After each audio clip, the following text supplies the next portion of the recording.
โอ้แดดแล้วนี่เนาะแดดแล้วนี่ต่อแถวเด้อน้องๆเด้อต่อแถวเด้อต่อแถวดีๆเข้าแถวดีๆพวกน้ำโอ้ก็มีแบบที่น้ำนี่ทุกคนเจ้าตังให้คณะอำนวยการโรงเรียนประถมเนาะมีความรู้สึกดีใจร้ายที่ว่าทางทีมงานไอ้น้องที่ว่าไปทำงานอยู่ไทยนะที่ว่ามาให้อาหารกลางวัน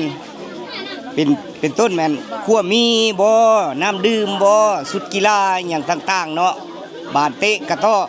ฉะนั้นก็ทางโรงเรียนก็บ่มีอย่างหลายเนาะขออวยใส่ให้พรแก่นี่ก็บ่ต้นก็ถึงเวลาประกาศให้น้องๆออกมารับอาหารเที่ยงเนาะทุกคนเนาะอาหารเที่ยงทุกคนเนาะนี่ทุกคนเนาะรับอาหารเที่ยงนี่แหละทางครูอาจารย์เพิ่นก็จัดระเบียบนักเรียนทุกคนจัดระเบียบนักเรียนบ่ต้นสิพามาเบิ่ง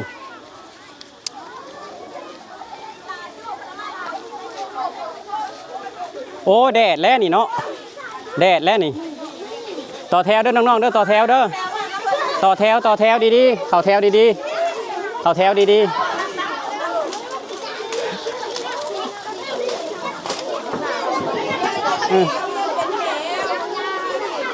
ต่อแถวโอ้แดดแล้วเนาะจะต่อแถวแบบนี้ก็ได้เห็นต่อแถวแบบนี้เข้าแถวลูกเข้าแถวดีๆเข้าแถวดีๆเข้าแถวดีๆนี่เข้าแถวนี่แถวฮ้อนเพราะเข้าแถวเด้อเข้าแถวญาติกันแม่นี่เข้าแถวนี่แถวนี่แถวเข้าแถวนี่แถวมาต่อนี้นี่ทางนี้ลูกนี่ทางนี้เอ้าพี่ยับมาพี่นี่ต่อแถวนี่ต่อแถวนี่ต่อแถวนี่มานี่นั่งนี่ต่อแถวมาลูกมาโอ้โหดูลาคอยนี่ขึ้นมาเทิงพี่ลูกขึ้นมาเทิงพี่นี่มานั่งมาพี่ตอนนั้นมันยาวแล้วมาพี่มาพี่มานี่ทางนี้ดิพี่ยาวก็ไปพูดลูกไปพูพี่พูดตัวคุณจะได้ห้อนผู้อื่นห้อนลูกไว้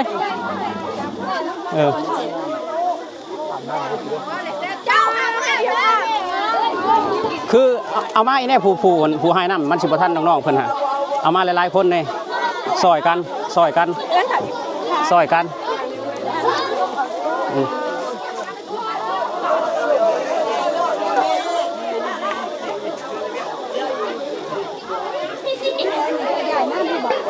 พวกน้ำโอ้ก็มีแบบที่น้ำนี่ทุกคน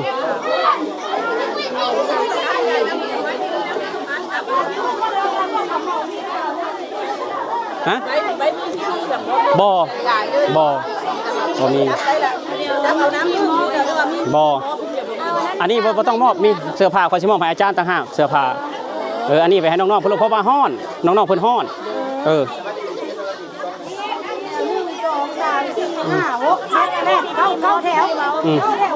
บ่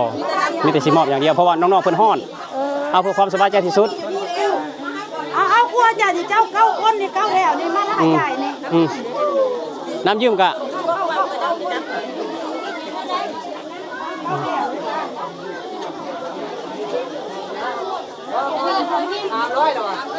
300ไปพอแล้ว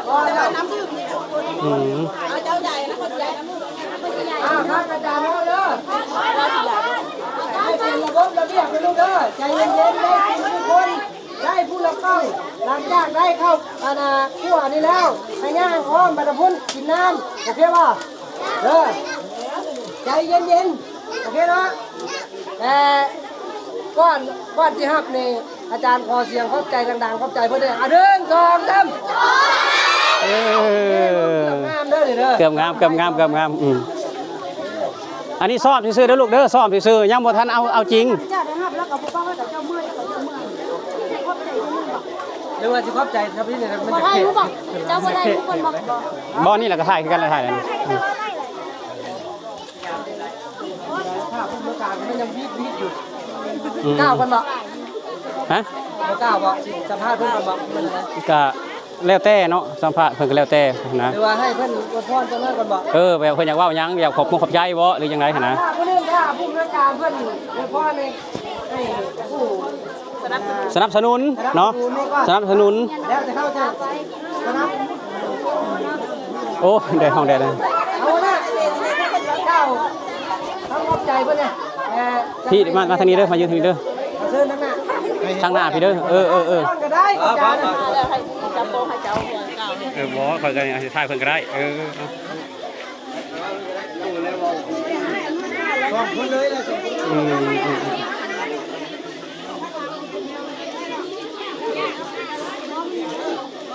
จับเลย อันนี้เนี่ยผมก็ไปแล้ว เบิ่งฮะโอ้เลยเอาว้าวได้เลยเนาะว้าวได้เลยจับขอจับให้ก็ได้ได้เลย แนะนำอย่าง ก็เจ้าอยากสนับสนุนเจ้าอยากขอบใจอีหยังในผู้สนับสนุนนะแบบว่าไปเลยในขอบอวยพรว่าง่ายซะอวยพร แนะนำชื่อเจ้าคนนะ ซุ้มข่อยหัน ทีมงาน ทีมงาน ทีมงานอย่าง แรงงานลาวอยู่ในไทยก็ได้แรงงานลาวที่คนลาวที่เป็นงานอยู่ประเทศไทยว่าง่ายซะนี่ก็ได้ หรือว่าเอาบ้าน บ่บ้านก็ได้เพราะมันมีหลายบ้าน มีหลายบ้านเนาะ เอา เนาะก็สั้นสำหรับมื้อนี้เนาะก็เป็นมื้อดีอันหนึงเนาะที่ว่าทางทีมงานของกระเจ้าเว้าในนึงก็ลูกบ้านนะเว้าในนึงก็ชุไปเฮ็ดเวียกงานอยู่ต่างแขวงหรือว่าบ่อนอื่นเนาะกระเจ้าร่วมจิตใจกันประกอบขึ้นอันหนึงผู้ละเล็กละน้อยเนาะแล้วก็ได้ซื้อมีเนาะซื้อมีแล้วก็พากันมาเฮ็ดในโรงเรียนนี้เป็นพัดมีเสียซะให้นักเรียนทั้งประถมมัธยมเฮาได้กินเนาะแล้วก็มีสุดกีฬา กีฬาก็มีน้ำดื่ แล้ว ม ก็น้ำดื่ม แล้วก็มีน้ำ แล้ว อัด ก็ ล มี ม น้ำส้มนะมาประกอบส่วนให้นักเรียนทั้งประถมมัธยมได้กินเสื้อผ้าก็ได้นุ่งเนาะน้ำก็ได้ดื่มเช่นซะก็ชั้นทางโรงเรียนนี้ในนามเฮาต่างหน้าโรงเรียนทั้งสองโรงเรียนนี้เนาะแล้วก็ขอบมุกขอบใจอวยใส่พรมายังกลุ่มชื่อเจ้าแล้วเนาะให้มีความแข็งแรงที่ว่ากระตือรือร้นมาช่วยบรรดาลูกหลานที่เฮาได้กินนะเนาะแล้วก็ทางนี้นะอวยใส่พรให้ทางทีมงานเบิดผู้คนที่ประกอบส่วนเนาะ อันนี้คืออยากแซงเนาะคือว่าอันสุข่อยเนี่ยนะอยากฮู้ว่าอยากถามพ่อว่าโรงเรียนหยังอันนี้ โอ้โรงเรียนมัธยมต้นพลเดือกับประถมพลเดือเนาะ โอ้พลเรือเมืองหยังอันนี้ เมืองตะแขก น้องเทื่อ FC เพิ่นอยากมาซอยๆซัพพอร์ตน้องๆอยากเลี้ยงเขาวอาหารน้องๆหั่นนะพลเรือน้องเมืองท่า พ แข ล ก เดือเมืองตะแขกเขตน้ำม่วงนาแงวเด้อ โอ้ เขตน้ำม่วงนาแงว แขกขมวนเด้อพี่น้องเด้อถ้าว่าพี่น้องคนไทยแบบว่าอยากมาซอยน้องๆน้องมาแบ่งปันแบบนี้แหละทุกคนเนาะแบบว่าอยากมีความสุขเนาะคือว่าพวกเฮามาซอยคือพวกเฮาบ่ได้แบบบ่ได้รวยได้หยังดอกแต่ว่าพวกเฮาคือว่าอยากสร้างความสุขเห็นน้องๆได้กินเห็นน้องๆได้มีรอยยิ้มพวกเฮาก็มีความสุขหั่นนะพอสุดท้ายนี่ก็ อยากให้ความรู้สึกของการประถมนี่คือ ประถมนี่ ข้าพเจ้าต่างให้คณะอำนวยการโรงเรียนประถมเนาะมีความรู้สึกดีใจร้ายที่ว่าทางทีมงานไอ้น้องที่ว่าไปทำงานอยู่ไทยอะนะที่ว่ามาให้อาหารกลางวันเป็นต้นแม่นขั้วมีบ่น้ำดื่มบ่สุดกีฬาอย่างต่างๆเนาะบานเตะกระโต้ฉะนั้นก็ทางโรงเรียนก็บ่มีอย่างหลายเนาะขออวยใส่ให้พรแก่พวกที่สนับสนุนอาหารมื้อนี้แหละให้มีสุขภาพแข็งแรงเนาะขอขอบใจ น้องๆฟังง่ายเด้อพวกน้องต้องจังใจเฮียนเข้าใจบ่ชีวิตใหญ่ขึ้นมามีครอบครัวถ้าเฮามีการศึกษาแล้วชีวิตเฮาสิดีขึ้นเข้าใจบ่ผู้บ่าวทักมาหาถ้าเจ้าบ่เป็นหนังสือเจ้าอ่านบ่ได้เจ้าอายหมู่เข้าใจบ่เพราะฉะนั้นต้องจบม .4 หรือว่าม .7 ถึงจะออกต้องอ่านให้ได้เขียนให้ออกถ้าพวกน้องอ่านบ่ได้เขียนบ่ออกบ้านเฮาสิบ่พัฒนาเด้ครอบครัวเฮาสิบ่พัฒนาเด้อ้ายน้องอยากให้พวกน้องๆตั้งใจเรียนและใหญ่ขึ้นมาแล้วถ้าว่าผู้ใดแบบว่ามีแฮงกำลังเนาะก็แบ่งปันน้องๆรุ่นต่อไปอีก อ้ายขอแต่เท่านั้นเนาะสุดท้ายนี่ก็ขอจบแต่เพียงเท่านี้เนาะสำหรับคำพร อวยพรเนาะพอเนาะ กับเบิดเท่านั้นแหละ อันนี้ก็คือพอปฐมเนาะก็ขอ ขอขอบใจนำทีมงานที่ให้การสนับสนุนเนาะขอขอบใจ อันนี้คือครั้งทำอิฐเนาะทุกคนคนเฮาก็มีครั้งทำอิฐแล้วก็มีครั้งต่อๆไป ทุกคนมีครั้งทำอิฐหรือว่าครั้งแรกเสมอเนาะก็มีครั้ง1ครั้ง2ก็บ่ฮู้ว่ามื้อใดก็สิได้มาอีกคือเก่าเนาะก็ขอขอบใจ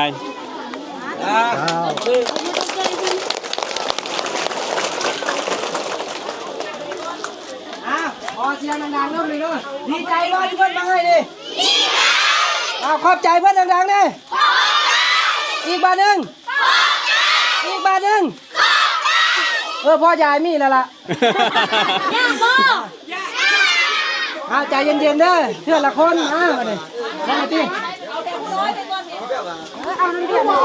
หลายคนเอาไปแถวแล้วนะ นี่ทุกคนเนาะเอาหนึ่งลูก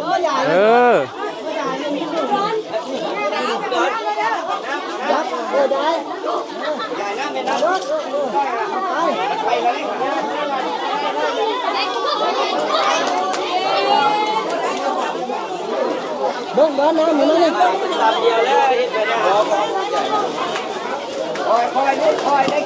เอาเธอละแถวก่อนเอาเธอละแถวเอาแถวนี้ก่อนเอาแถวนี้ก่อนเอาแถวนี้ก่อนเด้อเอาแถวนี้ก่อนอย่าไปเรียบเอาแถวนี้ก่อนเอาแถวนี้ก่อน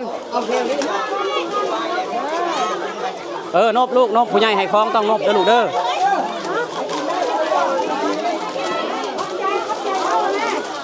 ขอบใจแน่ขอบใจวันนี้เอาเธอละแถวมันยังบ่นั่นกันถ้าโรงเรียนเด้อบัดเด้ออันญาติมันอยู่นี่เด้อก ล่องโฟมอย่าทิ่มโททีบเด้อลูกเด้อกล่องโฟมเด้ออย่าทิ่มโททีบเด้อโรงเรียนเฮาสิบ่สะอาดเด้อโอ้ยอย่ายันแห้งไรอย่าแย่น้องแห้งไรแย่น้องแห้งไร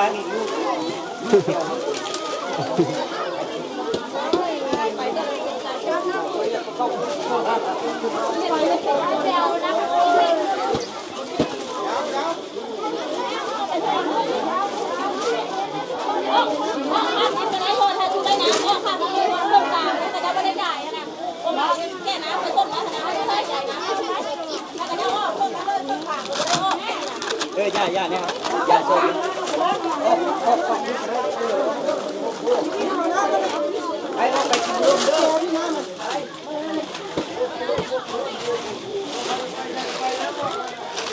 ลูกเอ้ยกินแล้วกินในกระต้าเด้อตัวใดเรียนกินกันนี่เด้อ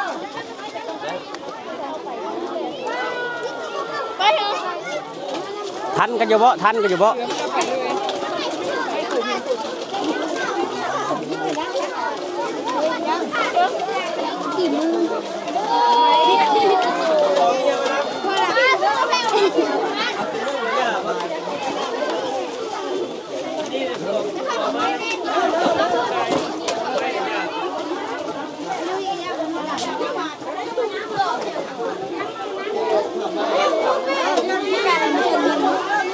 ตัวก็ไปแถวพุ่นเลยลูกตัวก็ไปแถวพุ่นเลยเข้ามาเป็นแถวผู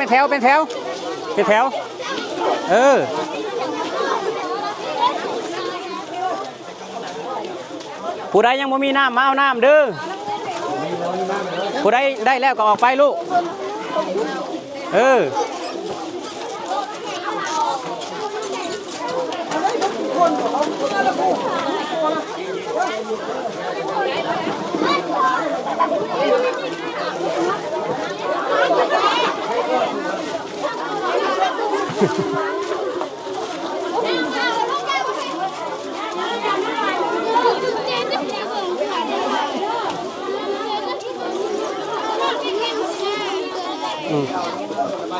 สบายดี เป็นอะไรความรู้สึกวันนี้ ดีใจมีความสุขมีความสุขหลายนี่แหละอยากเห็นนี่แหละคือความสุขของบ่ต้นอันนี้เนาะคิดเห็นแต่เจ้าของก่อนยังน้อยก็แบบนี้แหละเคยเห็นบ่กิจกรรมนั้นบ่เคยไปครั้งแรกของบ่ต้นตื่นเต้นแฮงคือว่ามื้อนี้ก็มีน้องๆมาซอยเนาะแม่นน้ำอารมณ์ซ่าคือว่าทีมงานเฮานี่สู้ขนาดนี้สู้ เอาเป๊ปซี่ก็เด้อลูกเด้อเอาเป๊ปซี่ก่อน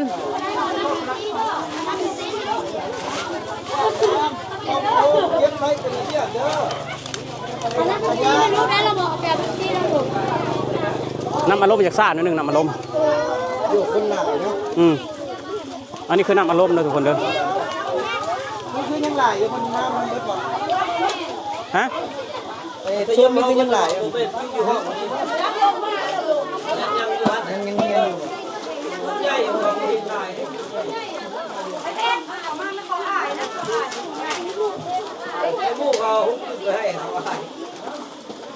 ยบอยู่ ทุกคน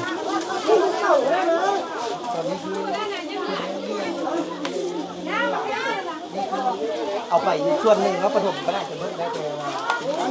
น้ำอารมณ์ซ่า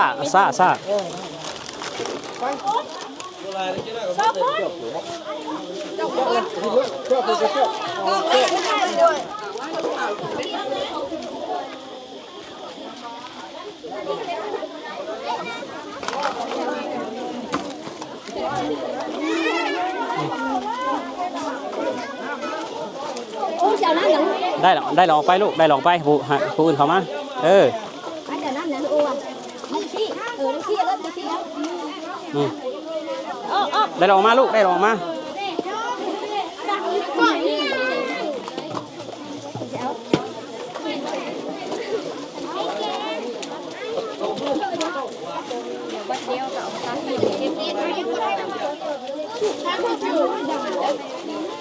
เนาะ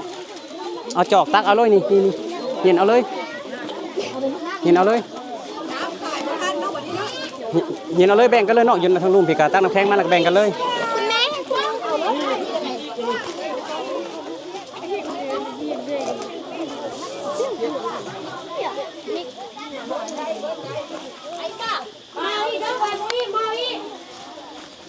ให้บ่อิ่มเอาอีกเด้อลูกเด้อยังมีอยู่เด้อ เอาไปผู้หญิงมาเอาอีกลูกมา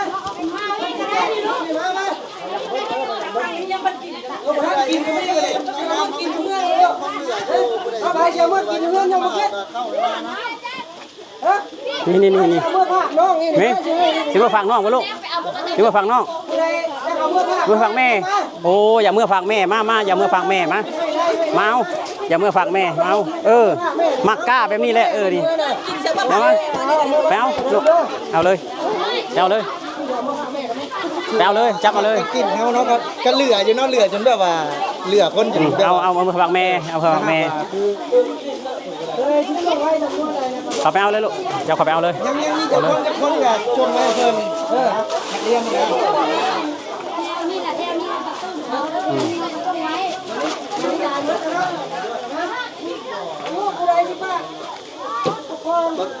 ถือว่าจบแล้วบ่จบแล้วได้บอสที่ว่าแบบว่าภาพบรรยากาศแบบนี้นะเพิ่นว่าถามว่าคุ้มบ่ที่แบบว่าเฮาได้มาเฮ็ดมันเอาเลยมันก็มีความสุขแหละสำหรับต้นเนาะถามว่าคุ้มบ่ก็คุ้มเลยคุ้มเนาะต้นก็อยากขอบใจน้องบ่าวโบสปอนเซอร์ใหญ่ของเราบ่าวโบสปอนเซอร์ใหญ่ครับคือบ่าวโบโซล่าเสียงกะลาวเนาะคือว่าบ่าวโบบ่าวเจ็บบ่าวเต้ยพ้นบ่าวสมหมายบ่าวยอดกับบ่าวต้นเนาะมีจะคน6 คนเนาะที่ประกอบส่วนว่าซั่นจ้ะถ้าแบบว่าพี่น้องไทยอยากมาเฮ็ดกิจกรรมแบบนี้เนาะทุกคนบ่าวต้นก็นี่คือมสพลเดือเนาะเมืองท่าแขกทุกคนพี่น้องข้ามด้านนครพนมมาก็สิเลี้ยวซ้ายเนาะเลี้ยวซ้ายมันสิมีทางแหว่เข้ามาเป็นทางดินแดงทุกคนก็สามารถมาสร้างกิจกรรมแบบนี้ได้ทุกคนเนาะโอเคเนาะทุกคนสำหรับคลิปนี้มาต้นกับสิจบเพียงแต่เท่านี้เนาะก็ขอบคุณ FC ไทยทุกๆคนเนาะขอบคุณประเทศไทยเลยแหละบ่ต้นขอบคุณประเทศไทยเลยแหละถ้าว่าบ่มีประเทศไทยบ่ต้นก็บ่มีมื้อนี้ทุกคนบ่มีมื้อนี้แน่นอนน้องๆกินแบบมีความสุข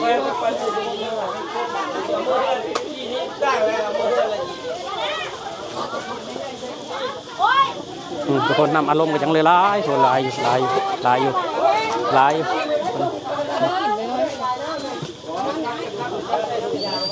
โอเคทุกคนสำหรับคลิปนี้บ่ต้นขอกล่าวคำว่าสวัสดีครับผม